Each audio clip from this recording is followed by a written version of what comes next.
Қайырлы күн, құрметті Утебаев университетінің студенттері, профессор оқытушылар құрамы және кітапхана пайдаланушылары. Университет заманауи инновациялық білім беру жолында тағы да бір қадам жасап отыр. Менің есімім Алмагүл Амангелдіқызы, сіздерді жаңа ақпараттық жүйемен таныстыратын боламын. Бұл жерде үлкен бір философиялық терминмен емес, қарапайым ғана тілмен Мегапро жаңа платформасына шолу жасап өтетін боламыз.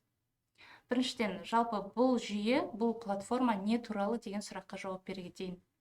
Бұл платформа сіздің кітапханадан қажет оқулық, немесе электронды оқулық, диссертация, мақала болуы мүмкін, кез келген ресурсты іздеуді жеңілдететін жаңа платформа. Жалпы бұл жүйеге сіздер өзіңіздің қолыңыздағы смартфоныңыз арқылы немесе компьютер арқылы әлемнің кез келген нүктесінен қосыла аласыздар. Бұл жүйеге қосылу үшін сілтемені сіздерге электронды почталарыңызға жолдап қойдық, және де Instagram парақшамыздың актуальный бөлімінен толық ақпаратты алсаңыздар болады. Енді сіздерге жіберілген сілтемені ашатын боламын. Яғни сілтемені өздеріңізге ыңғайлы браузердің іздеу жолына енгізесіздер. Міне жоғарыдан көріп тұрсыздар, Бұл бізде электронды кітапхана модулі, яғни электронная библиотека. Жалпы бұл модульді орыс және қазақ тілінде пайдалансаңыздар болады. Және келесі батырма, бұл бізде электронды кітапхананы қалай қолдану керек туралы толық инструкция осы жерге жүктелген.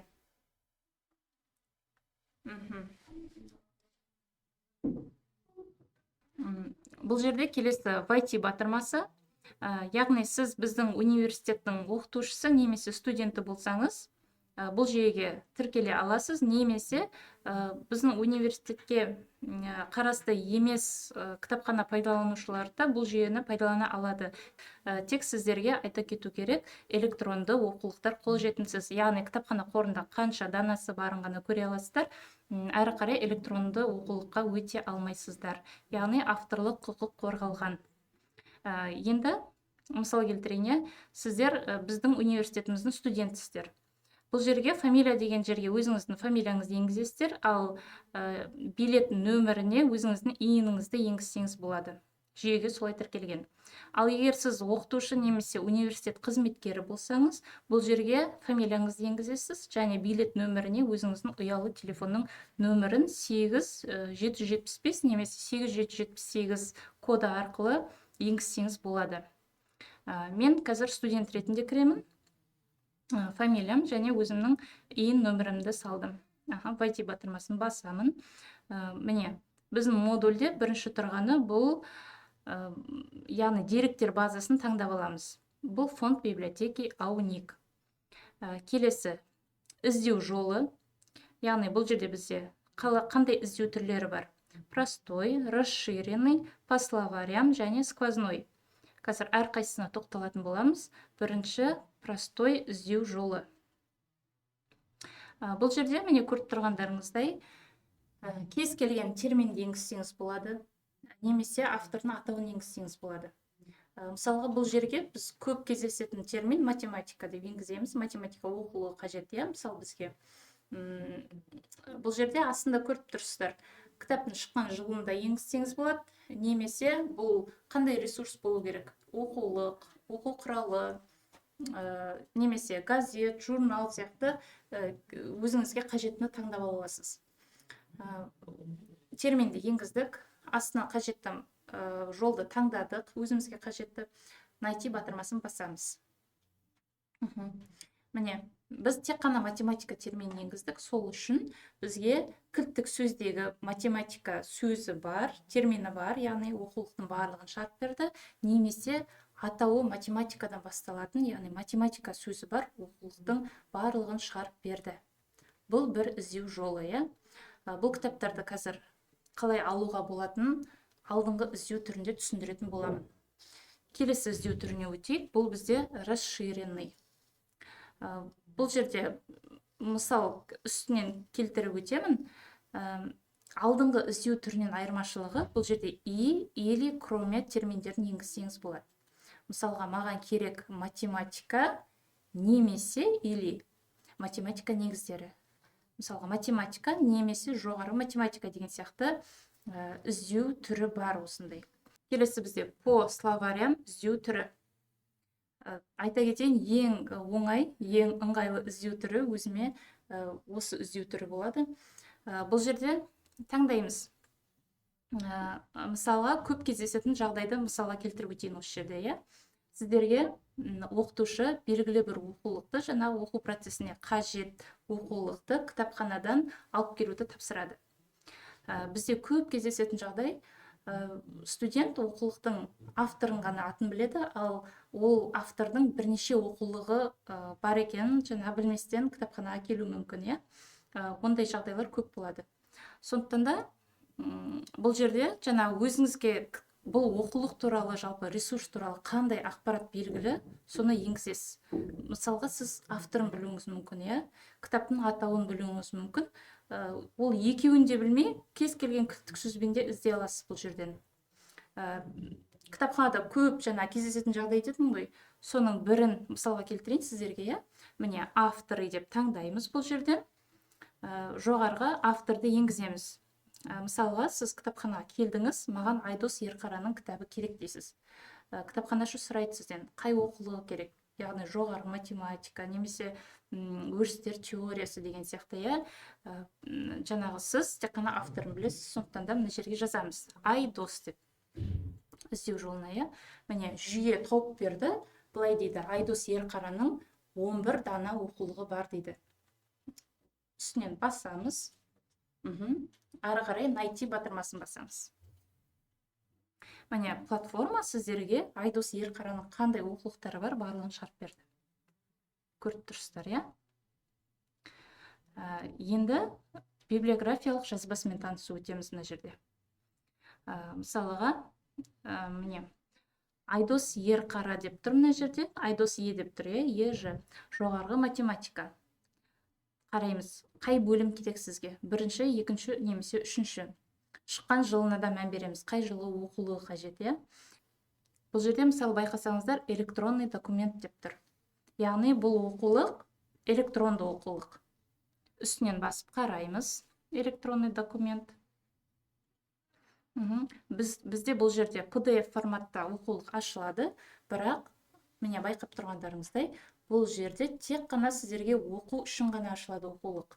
Бұл жерде сіздер оқулықты не жүктеп ала алмайсыздар, не тарата алмайсыздар. Себебі бұл оқулық авторлық құқықпен қорғалған. Міне, университетіміздің студенттері үшін ғана бұл оқулық осындай қолжетімді форматта ашылады. Егер электронды нұсқада қажет болса, осы электронды нұсқада пайдалана бере аласыздар өзіңізге. Ал егерде жоқ, маған кітап жүзінде қажет дейтін болсаңыздар, онда міне астында тұр, иә, Айдос Ерқара жоғары математика 1. Бұл жерде ешқандай да электронный ресурс деп жазылмаған, электронный документ деп, сондықтан да бұл, яғни полкадағы кәдімгі дәстүрлі оқулық. Қараймыз, экземпляры деп тұр, иә. Жалпы данасы кітапханада 30 дана дейді. Бұл 2015 жылғы оқулық. Ал сізге қажет, мысалға 2008 жылғы оқулық қажет, иә. Тағы да өтеміз астына. Міне, Айдос Ерқара жоғары математика 1-ші бөлім дейді. 2008 жылғы. Сіз таңдайсыз, я, маған осы оқулық қажет дейсіз, иә. Енді астынан тағы да қараймыз. Экземпляры. Барлығы 42 дана. Кітапхана қорында 42 дана осы оқулық бар. Сіз бұл оқулықты жалпы кітапханаға келмей ақ үйде отырып, немесе сабақта отырып, өзіңізге тапсырыс бере аласыз, иә. Яғни қашықтықтан тапсырыс бере аласыз. Ол үшін не істейміз? Міне астында отобрать для заказа деп тұр. Басамыз. Былай дейді, абонемент дейді, 10-шы оқу ғимараты. Яғни бұл өздеріңізге белгілі 10-шы оқу ғимаратының 2-ші қабатында орналасқан кітапхана бөлімі. Ол жерде 37 дана осы оқулық жатыр. Ал келесі читальный зал креатив центр дейді, яғни креатив орталықтың 1-ші қабатында орналасқан кітапхананың филиалы тағы да бір. Бұл жерде 5 дана оқулық бар, иә. Мен сіздерге осы жерде мынандай кеңес беріп кетер едім. Сіз бұл оқулықты тапсырыс беремін дегенше, басқа да студенттер жаңағы сізден бұрын бұл оқулықты өзіне алып алу мүмкін. Сондықтан да мысалға креатив орталықта бұл 5 дана оқулықтың 5-еуі де қалмауы мүмкін. Мен сіздерге мынандай кеңес беремін. Қай филиалда ең көп данада оқулық тұр, сол филиалды таңдаңыздар. Бұл жерде бізде, яғни 10-шы оқу ғимараты. Отобрать кнопкасын басамыз. Бұл терезеде тағы да сіздерге қандай оқулықтар қажет, соны өздеріңізге отобрать етіп, яғни таңдап алсаңыздар болады. Мынаны мен мысалға тапсырыс беру мүмкінмін деген сияқты, иә. Енді маған мысалға жоғары математиканың 3-шісі қажет болды. Бұны да Айдос Ерқара 3-ші том өзіме алып аламын. Отобрать для заказа. Қай жерде көп? 10-шы оқу ғимаратында көп екен. Отобрать етемін өзіме. Мен оқулық таңдап болдым. Енді бұл кітапты бұл жерде тек қана мен өзіме алдым. Енді мен оны әрі қарай тапсырыс беруім керекпін, иә, кітапханаға. Енді бұл жерде мені көріп тұрсыздар, личный кабинет, менің өзімнің профилім тұр. Астына өтеміз. Отобранные книги. Бұл жерде мені көріп тұрсыздар. Жаңа қандай оқулық маған қажет деп таңдадым, соның барлығы осы жерде тұр. Мен ойланамын. Жаңағы мүмкін маған Айдос Ерқараның 3-ші бөлімі қажет емес. Егер осы жерде қажет болмаса, оны тектен-тек жаңағы мысалға маған бұл жерде Айдос Ерқараның 3-ші бөлімі қажет емес. Сондықтан да мен мына жерде міне X батырмасын басып, Айдос Ерқараның 3-ші бөлімін алып тастай аламын. Енді міне 1-ші бөлім қалды. Бұл оқулық маған оқу процесіне қажет. Әрі қарай міне заказать батырмасын басамын. Енді бұл сіздің тапсырысыңыз біздің кітапхананың әкімшісіне, яғни кітапхана бөлімінде барып түседі. Ол жақта сіздің тапсырысыңызды жинақтайды. Жинақтап болған соң, сіздің тапсырысыңыз дайын деген өзіңіздің электронды почтаңызға хабарлама келеді. Ол қай электронды почтаңызға келеді. Study Space жүйесінде қай электронды поштаңызды көрсеттіңіз, сол электронды поштаңызға кітаптың дайындығы туралы жаңағыдай хабарлама келетін болады. Келесі, бұл жерде іздеу түрінің тағы бір түрін таныстырып өтейін сіздерге. Бұл сквозной. Сквозной дегеніміз, жалпы бұл жерге де кез келген термин енгіземіз. Мысалға математика. Найти батырмасын басамыз. Бұл жерде бұл іздеу түрі бізге не тауып береді? Қай қорда жаңағы атауы математика немесе кілттік сөзінде математика термині бар, қанша оқулық бар деген сұраққа бұл жерде жаңағы яғни количество. Жалпы математика сөзі кітаптың атауында бар, яғни кілттік сөзінде бар, қанша оқулық қай фондта бар екенін көрсетеді. Келесі, іздеу түрін таныстырайын. Келесі, бұл біздерде новые книги, яғни кітапхана қорына жаңадан енгізілген оқулықтар немесе жаңадан келіп түскен оқулықтар. Осы жерде барлығы жүктеліп отырады. Осы жерден таныссаңыздар болады. Мүмкін сіздерге электронды оқулық қажет. Электронды оқулық қажет болса, осының үстінде ақ сіздер таныса аласыздар. Ал кітап жүзінде қажет болса, жаңағыдай алдыңғы іздеу жолында көрсеткенімдей өздеріңізге тапсырыс бере аласыздар. Тағы да бір таныстырып өтетін болсам, бұл жерде мысалы новые книгидің астында авторы, заглавие деп тұр, шыққан жылы деп тұр, немесе кілттік сөз деп тұр. Осының кез келгенін басып, мысалға жаңағы бір түрін көрсете кетейін, сіздерге авторы деп тұрғанды бассақ, мысалы жаңағы Айдосты жазамыз іздеу жолына. Жалпы Айдостың қанша кітабы бар, осы жерден де шығаруға болады. Үстінен басамыз Айдостың. Кітапхана қорында міне 11 данасы жатыр дейді. Данасы бар дейді 11. Айдостың үстінен бассақ, жаңағы тереземіз қайтадан ашылады. Жалпы қанша оқулығы бар деген сияқты ақпарат осы терезеде орналасқан. Жалпы іздеудің түрлері осындай. Одан бөлек жаңағы сіздер бұл жерде отчеты деп тұр. Оқу периодында, яғни оқу жылында қанша оқулықсыз тапсырыс бердіңіз, жалпы кітапханаға қанша рет жолдау жасадыңыз, соның барлығы осы отчеты бөлімінде болады. Және одан бөлек выданные книги, яғни мен сіздерге мынандай кеңес беремін, әсіресе бітіруші курс студенттеріне, яғни түлектер оқу жылының соңында обходной листпен кітапханаға келеді, иә. Сол кезде сіздер жаңа осы личный кабинеттеріңізге кіріп, өздеріңіздің жеке міне выданные книги бөліміне кірсеңіздер, бұл жерде жаңағы сіздер осы 4 жыл бойына кітапханадан алған оқулықтарыңыз тұрады. Тапсырған болсаңыздар, бұл жерде көрінбейді, ал егер сіз борышкер болсаңыз, яғни кітапханаға кітап қарызы болсаңыз, былайша айтқанда, бұл сіздің тапсырысыңыз осы жерде тұрады. Жаңағы сол кітапты өзіңіз іздейсіз, қолыңызда болса кітапханаға алып келіп тапсырасыз. Бұл сіздің жаңағыдай уақытыңызды үнемдеуге көмектеседі. Обходной листпен келесіз, кітабыңызды алып келесіз, кітапханадан жаңағыдай кітап тапсырылды деген обходной листке кітапханашының қолын қойдырып, мөрін соққызып, әрі қарай толтыруға жүре бересіз.